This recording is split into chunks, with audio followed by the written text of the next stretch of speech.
Plato's Allegory of the Cave is a timeless metaphor about perception, reality, and enlightenment.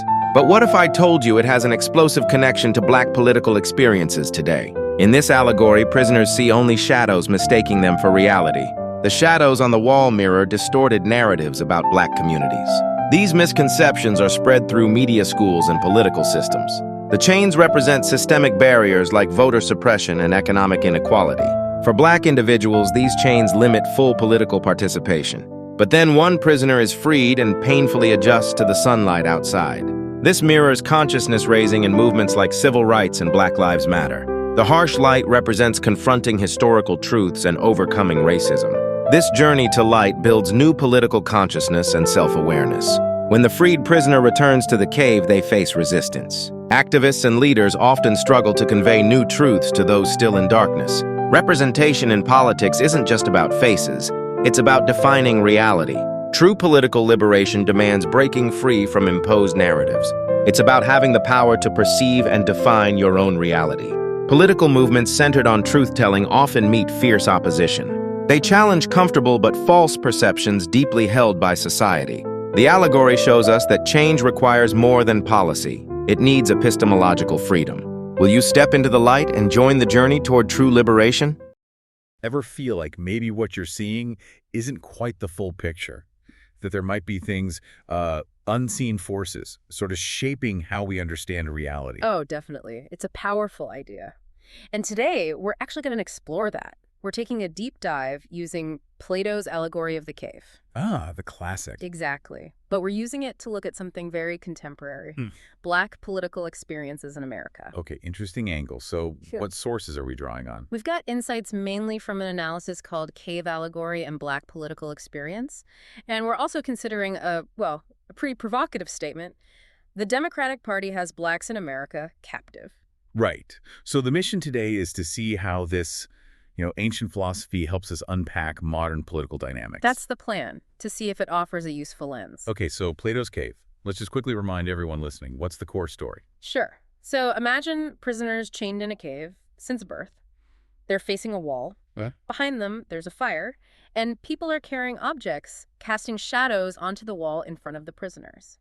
And those shadows are all they know. That's their entire reality. Then one prisoner gets free, goes outside, sees the actual sun, the real world.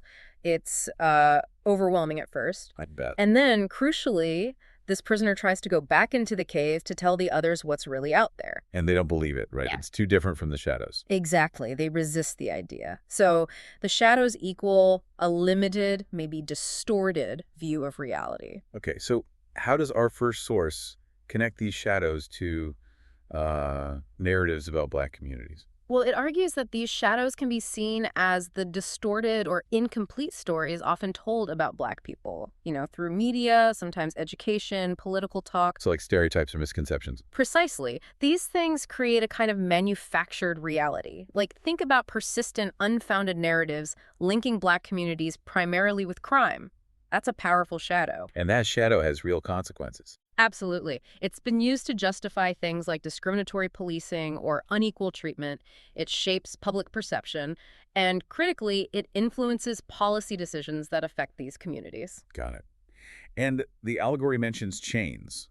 What do those symbolize in this context, according to the source? The source links the chains to systemic barriers, real things that limit Black political participation and power. Such as? Well, things like voter suppression tactics, gerrymandering, drawing district lines to dilute votes, and persistent economic inequality. These act like chains, restricting full engagement. Okay, but someone escapes in the story. They see the sunlight.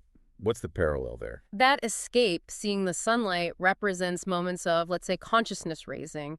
It symbolizes movements that challenge the false narratives. Like the civil rights movement. Exactly. Or the abolitionist movement before it, or Black Lives Matter today. These are attempts to break free from the shadows and present a different, fuller truth. The source talks about a painful adjustment to light. That sounds intense. It is. It represents the difficulty of confronting hard historical truths, maybe grappling with internalized biases, and building a new political awareness. Understanding the real picture isn't always comfortable. Yeah, that makes sense. Facing reality can be tough. It really can. And then the prisoner goes back to the cave. You said the others resist. How does that play out? That return really highlights the challenges activists face. When you try to share a new understanding, a truth that contradicts the accepted shadows, you often meet resistance. People are comfortable in their perceived reality. Which brings us to that second source, the statement. The Democratic Party has blacks in America captive. That's a really strong claim. It is. How might we view that through the lens of the allegory? Is that presented as another kind of shadow, or maybe even a chain? Well, that's the question it raises, isn't it?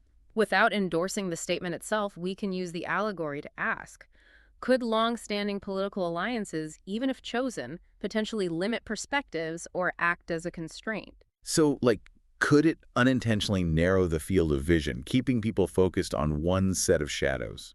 That's one interpretation prompted by the allegory. It pushes us to consider whether existing structures, whatever their intent, might hinder genuine self-definition or full political freedom, at least from the perspective of whoever holds that view. It's interesting. Our first source really stresses how important it is for communities to define their own reality. Yes, absolutely. Representation isn't just about faces. It's about the power to tell your own story, to define your own truths, free from imposed narratives or those shadows. And that's why movements trying to tell those truths, challenging the shadows, face such pushback. Precisely, because they're not just asking for policy changes. They're asking people to fundamentally shift their perception of reality, to question the very shadows they've always known. And that's profoundly disruptive. So pulling this all together then, what's the main takeaway from using this ancient allegory today? I think the core insight is that true political liberation, at least viewed through this allegorical frame, isn't just about changing laws or policies. It also requires what the source calls epistemological freedom. Epistemological freedom, meaning? Meaning the freedom to know, to perceive, and crucially, to define one's own reality, stepping out from behind those limiting, imposed shadows. It's about seeing clearly for oneself. Wow, okay. A lot to think about there. So as we wrap up this deep dive, maybe a final thought for you listening. What shadows might be shaping your own views on different issues? And what might it take to step outside your own cave? That's the challenge the allegory leaves us with. Definitely something to consider. Thanks for joining us.